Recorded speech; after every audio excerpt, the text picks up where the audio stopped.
Another guy that has often injured, has hardly been on the field in the last 3 years. As you can see, they played 10 games in the last 3 years. Michael Thomas, the rumours are that he's finally back healthy. This ankle injury that's taken 3 years to recover is finally healed.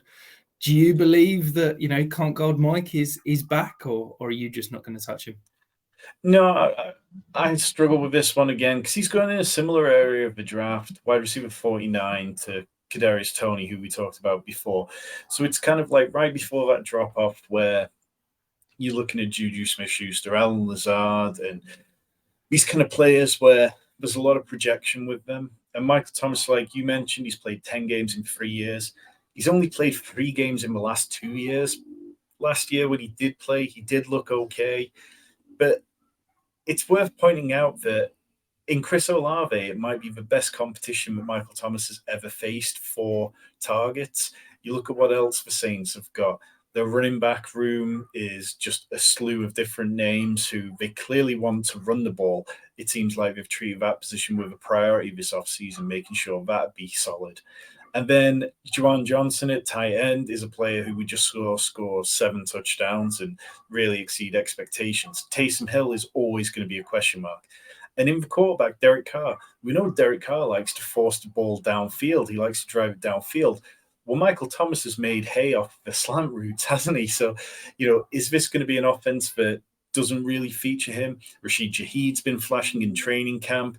Apparently, Michael Thomas is taking things very slowly because we do want him to be able to actually get back out there and be healthy when he is.